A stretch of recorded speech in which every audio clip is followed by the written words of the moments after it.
नमस्कार, आप देख रहे हैं न्यूज़ 24। मैं हूं विपनेश माथुर। जी हां, टोक्यो से लौटे चैंपियंस का स्वागत हिंदुस्तान में लगातार जारी है।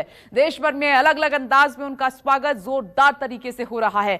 जिसकी जितनी कोशिश है, चाहे हम सरकार की बात करें, परिवार की बात करें या उनके चाहने वाले दुनिया भर में जो फैंस हैं उनकी बात करें, वो अपने अपने हिसाब से उनके स्वागत करने के लिए जुटे हुए हैं। जैवलिन थ्रो में गोल्ड मेडल जीतने वाले नीरज चोपड़ा ने आज न्यूज़ 24 से एक्सक्लूसिव बातचीत की है। नीरज चोपड़ा ने कहा कि कुछ दिन आराम के बाद फिर से मैदान में होंगे।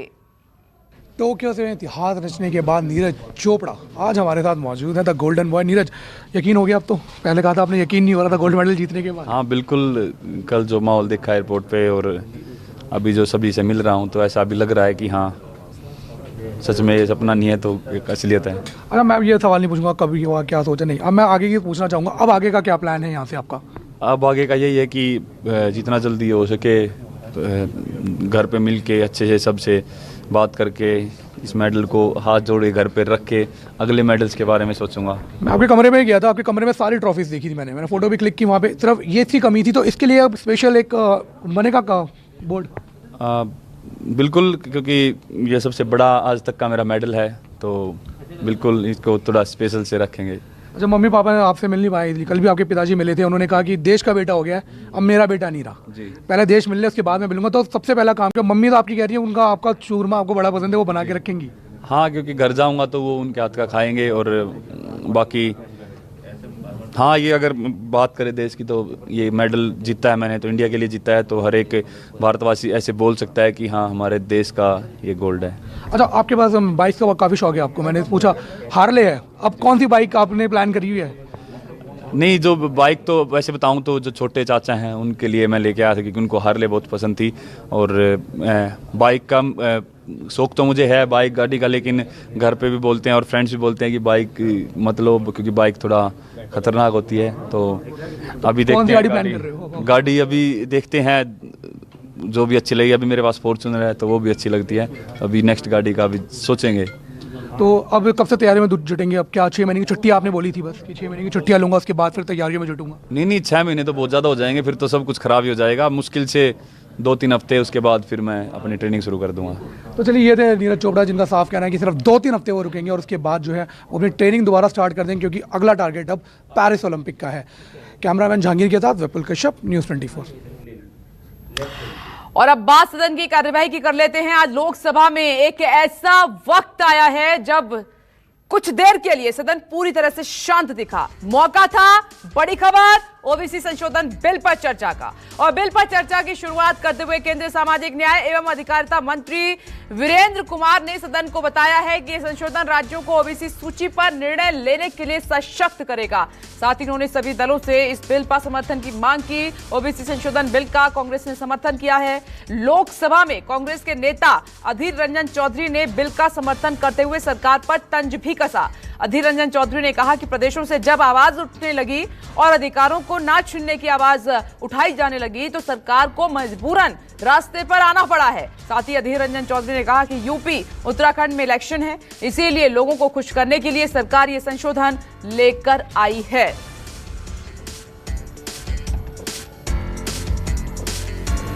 2018 राष्ट्रीय पिछड़ा वर्ग आयोग एनसीबीसी को संवैधानिक दर्जा दिया। इसके साथ ही साथ एनसीबीसी को ओबीसी के लिए बनाई गई विभिन्न कल्याणकारी योजनाओं के कार्यान्वयन के संबंध में भी शिकायतों की जांच करने की शक्ति प्रदान की गई। संशोधन करके कहा जाएगा कि ओबीसी की केंद्रीय और राज्य सूचियां केंद्र सरकार अथवा राज्य संघ क्षेत्र जैसा भी हो मामला के उद्देश्यों के लिए है। संविधान संशोधन विधेयक पर माननीय सदस्यगण अपने विचार प्रस्तुत करें और साथ ही साथ इसको पारित कराने में भी अपना सहयोग दें। प्रदेशों की जब बोली उठने लगे, प्रदेश जब आंदोलन करने लगे कि हमारे अधिकारों को, हमारे जो अधिकार है, ये अधिकार को छीना ना जाए, तो आपको रास्ता पे आने में मजबूर कर दिया। आप इससे सबक सीख लिया कि नहीं, इतने जस्ती करना सही नहीं होगा, चलो एक अमेंडमेंट लाया जाए। यूपी में चुनाव है, उत्तराखंड में चुनाव है, वगैरह वगैरह इलाका में चुनाव है, चलो लोगों को फिर खुशी करने के लिए कोई ना कोई तोहफा के रूप से कुछ दिया जाए। बस यही तो बात है ना, हम जानते हैं हम समर्थन करते हैं। सिर्फ समर्थन ही नहीं, ये समर्थन के साथ साथ कुछ मांग भी है हमारा। ये मांग ये है कि इंदिरा साहनी केस के उपरांत सुप्रीम कोर्ट ने जो 50% सीलिंग रख दिया है, ये 50% सीलिंग को हटाकर प्रदेशों की बात सुनकर कुछ किया जाए। और इससे पहले संसद के अंदर और बाहर दोनों जगह सरकार के खिलाफ विपक्ष का हंगामा साफ तौर पर दिखाई दिया। और ये बड़ी खबर इसी से जुड़ी हुई, लोकसभा और राज्यसभा में आज भी विपक्षी दलों ने खूब जमकर हंगामा किया है। पेगासस जासूसी समेत कई और दूसरे मुद्दों पर विपक्षी सांसदों ने दोनों सदनों में बवाल काटा और इसके चलते दोनों सदनों की कार्यवाही को शुरुआती घंटों में स्थगित करना पड़ा। विपक्षी सांसदों के लगातार हंगामे पर स्पीकर ने अपनी नाराजगी जाहिर की। बार बार हंगामे पर स्पीकर ओम बिरला ने कहा कि विपक्षी सांसदों का हंगामा करना गलत।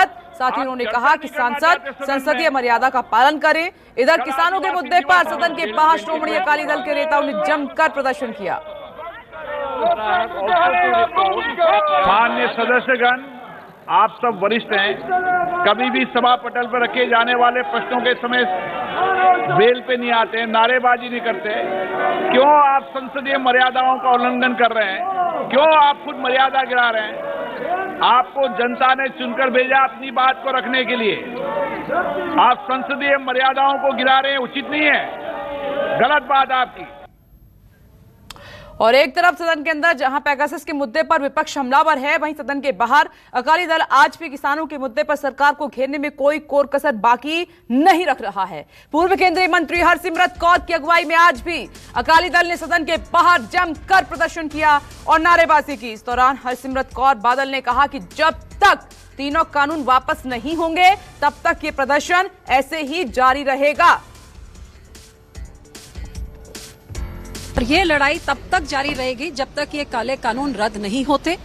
और जब ये रद्द नहीं करेगी ये सरकार, तो फिर आप इस बात को मान जाइए कि इस सरकार को जाना होगा। 2024 किसानों के लिए दूर नहीं, ये वो धरती है जहां पे शहीद आजम भगत सिंह की धरती है, शहीद आजम उधम सिंह जी की धरती है। ये वो लोग हैं जो अपनी हक और सच की लड़ाई के लिए लड़ते रहते हैं और जान तक कुर्बान कर देते हैं। और ये सरकार उनकी आवाज बाहर कुचल सकती है, पार्लियामेंट के अंदर हम लोग की कुचल सकती है, लेकिन जो इनको बैठाता है वो किसान का बेटा जो बॉर्डर पे बैठा है, वो क्या सोच रहा है जब उसका पिता यहाँ पे मर रहा है? वो लोग क्या सोच रहे हैं देश के, जो किसान की आवाज अंदर उठाने की जगह अपने मन धड़ंग बिल को पास के ऊपर पास करी जा रहे हैं। सो ये लड़ाई जारी रहेगी, चाहे सारे सतर आपने हमें आवाज उठाने नहीं दी। ये आवाज तब तक उठती रहेगी जब तक आपको यहाँ से रवाना करके एक किसान पक्षी सरकार को यहाँ नहीं बैठाया जाए।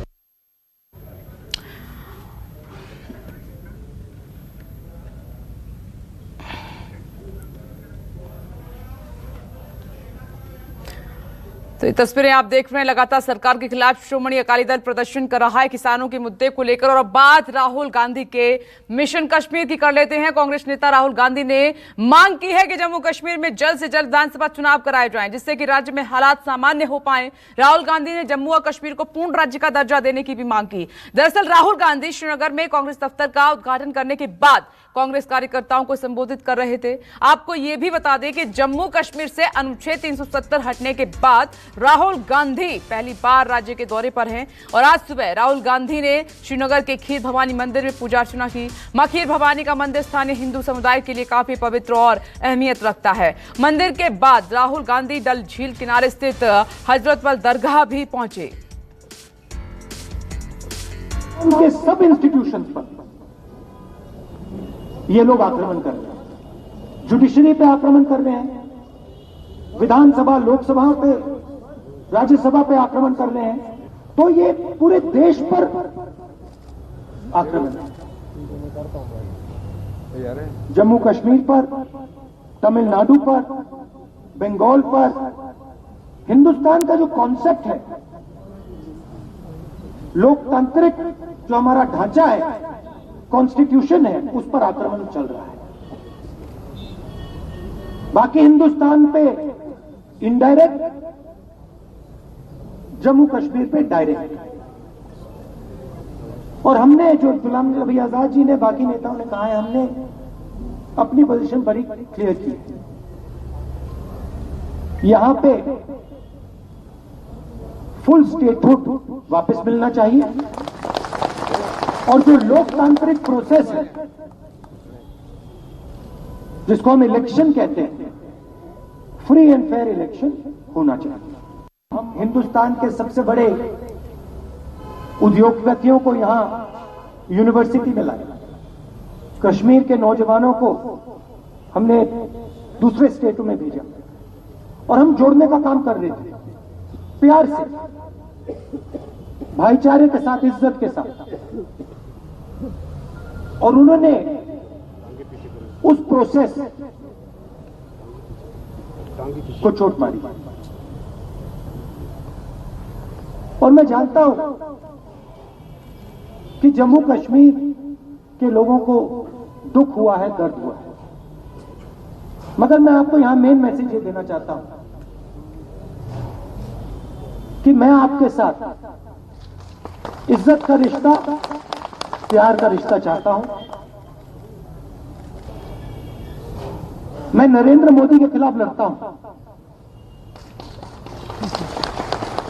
और हम लड़ेंगे, और नरेंद्र मोदी को और जो उनकी विचारधारा, हिंदुस्तान को बांटने की विचारधारा, हिंदुस्तान को तोड़ने की विचारधारा, हिंसा की विचारधारा,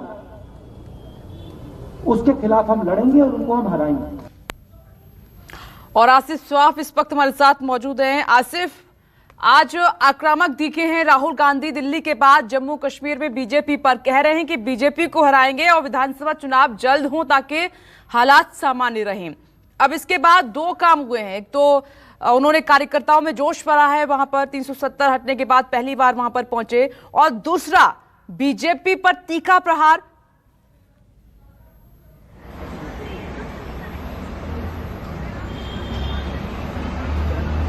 जी बिल्कुल, राहुल गांधी का ये 2 दिवसीय दौरा हालांकि कल शुरू हुआ था, लेकिन कल देर शाम वो यहाँ पर पहुंचे थे और उसके बाद वो एक निजी होटल में यहाँ रुके थे, जहाँ पर उन्होंने फारूक अब्दुल्ला के साथ कल मुलाकात की थी। काफ़ी लंबी चर्चा दोनों के बीच में हुई और आज सुबह सवेरे राहुल गांधी पहले तो खीर भवानी मंदिर पहुंचे, उसके बाद वो दरगाह हजरत बल जो डल झील के किनारे हैं वहाँ पर भी गए और माथा टेका, और उसके बाद सीधे वो अपने कांग्रेस ऑफिस पहुंचे, जहां पर राहुल गांधी ने न केवल केंद्र सरकार पर तीखा निशाना साधा, बल्कि उन्होंने जम्मू कश्मीर को लेकर यह भी बात सामने रखी कि वो चाहते हैं जल्द से जल्द यहां पर चुनाव हो और जम्मू कश्मीर का पूर्ण राज्य का जो दर्जा है वो पूरी तरह से बहाल हो। हालांकि 370 और 35A को लेकर जो है राहुल गांधी ने चुप्पी बनाए रखी, उस पर उन्होंने कुछ भी नहीं बोला, लेकिन जाहिर सी बात है जो उनकी रैली में उन्हें सुनने लोग आए थे वो काफी उत्साहित नजर आए जब राहुल गांधी ने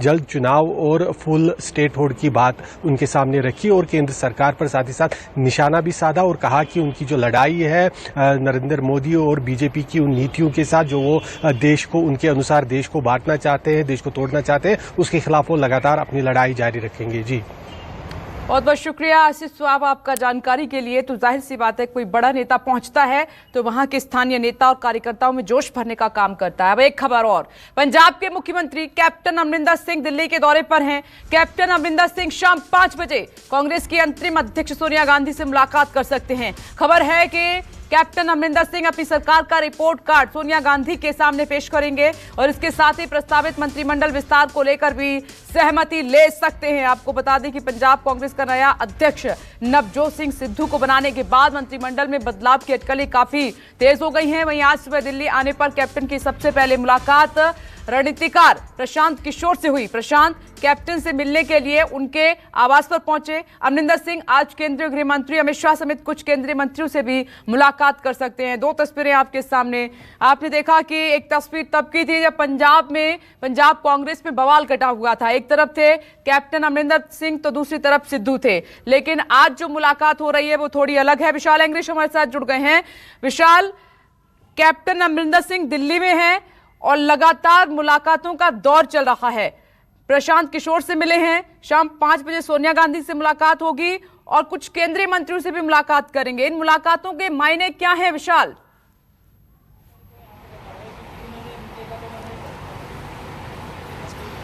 देखिए, जिस तरह से पाकिस्तान का काउंटर इंटेलिजेंस की जो पाकिस्तान के बारे में रिपोर्ट्स आ रही है, पाकिस्तान की ओर से टिफन बम प्लांट करके भेजे जा रहे हैं और लगातार ही चाहे वो अमृतसर हो, जहाँ फिर गुरदासपुर का एरिया हो, तरन तारण का एरिया हो, और ड्रोन भेजे जा रहे हैं, ड्रोनों के माध्यम से हथियार भेजे जा रहे हैं, RDX भेजा जा रहा है। और इसी को लेके क्योंकि पंजाब के DGP दिनकर गुप्ता भी यहाँ पे पहुँचे हुए हैं और शाम को जो गृह मंत्री हैं अमित शाह, उनसे मुलाकात हो सकती है। अभी कपूरथला हाउस में प्रशांत किशोर के साथ लंबी चौड़ी बैठक भी चल रही है।